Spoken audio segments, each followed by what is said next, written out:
the key is stuck in the ignition here.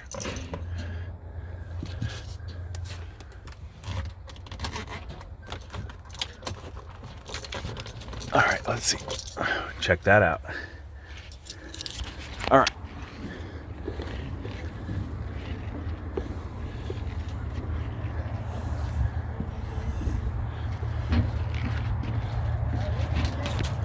All right, right here.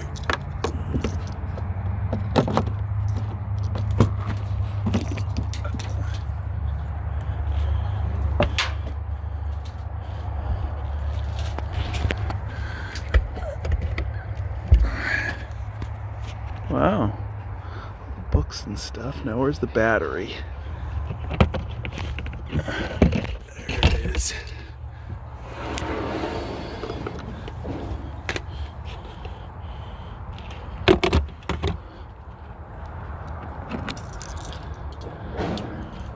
Wow, look at all that. Drop the release button. Yeah, let's see here. It says boost. Jump start ready. All right. You want to see if it'll crank over?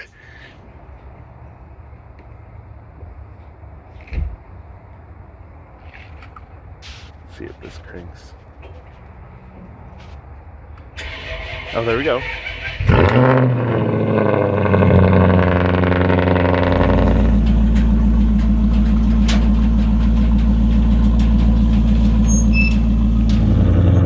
Hey, give it some revs, man.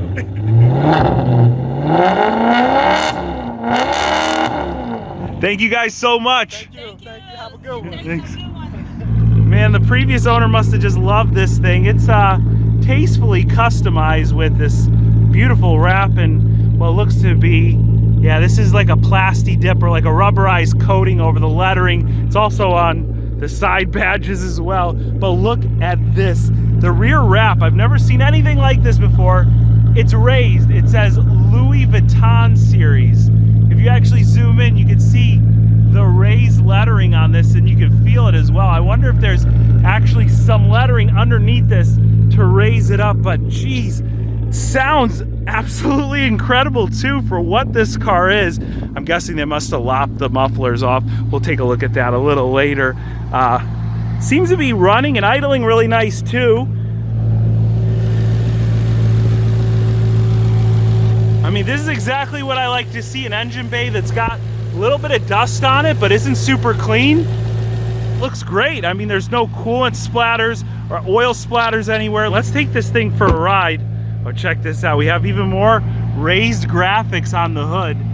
You see, again, it says Louis Vuitton, and then the massive Louis Vuitton crest is embossed over like a major area here on the hood.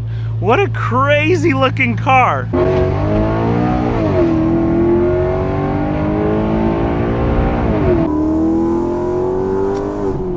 Hey guys, I'm Sam Crack and I love buying insurance total cars at the salvage auction, especially ones that look like this Maserati Quattroporte, and rebuilding them. This is our new rebuild project and I'm so excited because it should be fairly straightforward and it was dirt cheap at under $5,000. But I have a little bit of a process when it comes to buying these cars to ensure that I get the best deal possible. So I want to take you back to before I bought this car and show you how it all went down. So this Maserati was auctioned off on Christmas Eve, an excellent time to bid on cars since buyers are focused more on the holidays than the salvage auctions. It was located in North Carolina and I'm in Florida, so even though the damage looks straightforward in the photos, I'm bidding totally sight unseen, and to mitigate risk I hopped on autoauctions.io and generated an auction data report. This report, it's like a Carfax for salvage auction cars and includes key pieces of information absent from the auction listing. First off, you can see this car is listed by an insurance company, which is quite possibly the most important piece of information here. Insurance companies are in the business to sell premiums, not to sell cars, so you can expect the best deal when buying from them. Second, you can see this car has never run through a salvage auction previously, which lets me know is the first time and only time it's been totaled. And last, there are price comparables for the cars of the same year and condition. Since damage on cars can differ greatly, this gives us a great guide on what we can expect to pay. Now, I don't buy anything unless I get a good deal on it. Of course, I bought this Maserati cheap, but even this auction data report I got for a quarter of the normal price. Here, let me show you this quick trick. Now check this out. When I put the lot number of the Maserati in, it tells me I can buy my auction report for $7.99. But if I lower this and open up NordVPN, I connect to one of their servers in the Ukraine. And with that one click, we're connected. I'm gonna go back to auto auctions. I'm gonna refresh the page. Now that auction report dropped to $1.99. Geographic pricing is practiced by a ton of companies, so you can use that same trick for several online shops and services. Now, saving money is just one of the many perks of using a VPN. The main reason I use one is to protect my online identity. When you connect to the internet through NordVPN, its double data encryption masks all your online traffic, which is absolutely vital, especially on public Wi-Fi. They've made NordVPN so simple to use. It connects in just one click or tap. You can install it on your laptop, your tablet, your smartphone. I even have it on my Fire Stick, and it is incredible the amount of content it's unlocked. And if you're outside of the US and you've been trying to get access to that US restricted content like the Tiger King, if you haven't seen it, you need to check it out. Just get NordVPN by visiting nordvpn.com/samcrack, or just click my link in the description box below. That can't be stock. When you're there, you're gonna get 70% off a 3-year membership. It ends up being like $3 and change a month. It's an incredible value. Like I said, it's gonna save you money and it's going to protect your online life. Again, that's nordvpn.com/samcrack. And I gotta give a huge thanks to NordVPN for continually supporting the channel and making projects like this Maserati possible.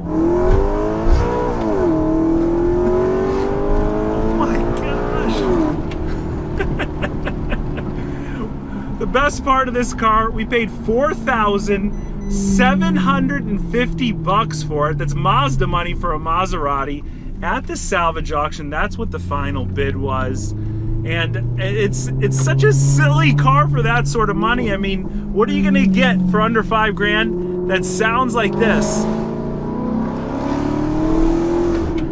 It doesn't handle very good though. It honestly feels like a Nissan Altima that's 10 years old. I'm amazed that this car was over $100,000 when it was new. But you were buying the looks, you were buying the name with that. It sounds like you're going 1,000,000 miles an hour, but you're really not going all that fast. Since we're dealing with a Maserati over a decade old here, it's depreciated quite a bit. Presumably, it was totaled with the side door hit here, which looks pretty minimal and actually really easy to repair. But I did notice quite a few other little things that are gonna throw us a curveball when we're rebuilding this car. Nothing huge, but stuff that's going to be, I would say, a pretty major nuisance. So it looks like the check engine light went away on its own. It's an Italian car though, so we'll give it another 10 or 15 miles. I'm sure we'll be back on. And so far, everything's great, except for these hideous wheels. Those are definitely getting replaced. And this door, which is really strangely damaged. It's getting caught when I try and open and close it. But a door is easy enough to remove. I've already sourced this car's replacement door super cheap. So let's go ahead, remove our damaged door, and then we'll transfer everything over to the new one. So we've already removed the screws to both of our hinges. Right here is a harness, which I unclipped very simply. You just turn this, pops out of place, and then all you've got left are these 2 torque screws. We should be able to lift this door up and off the car.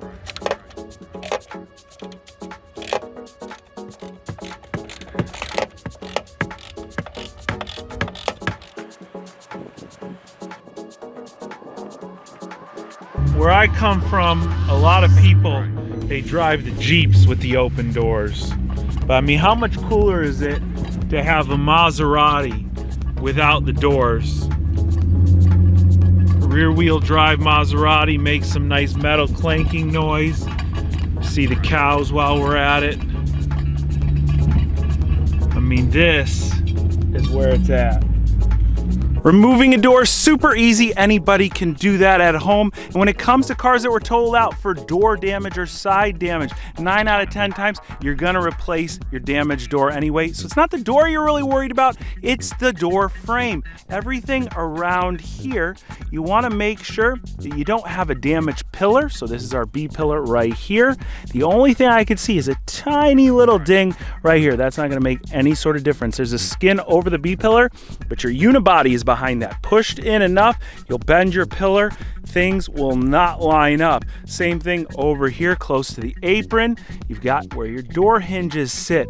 If anything is out of place here, your door is not going to sit straight. Luckily, we have no door frame damage whatsoever. When we slap that replacement door on, it should line up nice and flush. Before the Louis V Maserati was even delivered, I hopped online in search of a replacement door. I sourced this door right here for only $160 locally. The best part, it's the same exact color as the factory color on the Louis V car. So for 160 bucks, we were supposed to have a pretty much complete rebuild solution, but then the car showed up with all that hail damage. We're gonna address that later. But for right now, we gotta transfer all the guts from this door right here, the original smash door, to our replacement door from the parts recycling facility. Things like the door lock here. We gotta get this light out of the bottom, of course, the door panel, the glass, and all the mechanism behind it, the wiring. So let's tear this door apart and transfer all the parts to our replacement. That's right.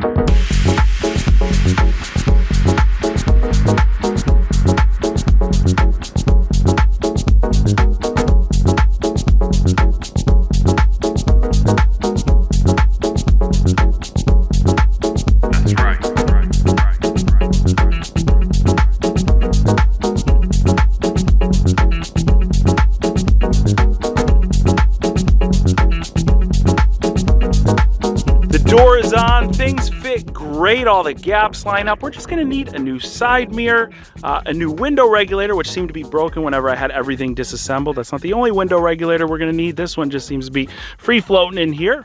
That's Italian workmanship for you guys. And if the auction listing was just honest, the majority of our rebuild would be done, but it wasn't. There's hail damage all over the top of this car, which you might have noticed as I was showing you around it. While hail damage repair is kind of straightforward, it's one of the more fickle body repair processes for a number of reasons. Hail falls in such large volumes, you have dents all over the flat surfaces of your car. In the case of this Maserati, there's got to be hundreds of dents between the hood, the roof, and the trunk lid. Luckily, ours are fairly small and shallow. When it comes to repairing any sort of dent on your car, paintless dent repair has been the go-to method in the auto body community for the last several years. The problem with paintless dent repair on a car with hail damage is that there's so many dents. If you hire a PDR professional or even attempt it yourself, it could take you literally days worth of labor to try and get a panel back to its original shape. In a lot of cases, it's cheaper to go buy a newer used panel and have it repainted. When you start to talk about paintwork on a car, well, you generally need to blend into your outside panels. You could probably guess that whichever one of these methods you choose from, none of them are very cheap. The other big thing to keep in mind is what the body panels of your car are made of.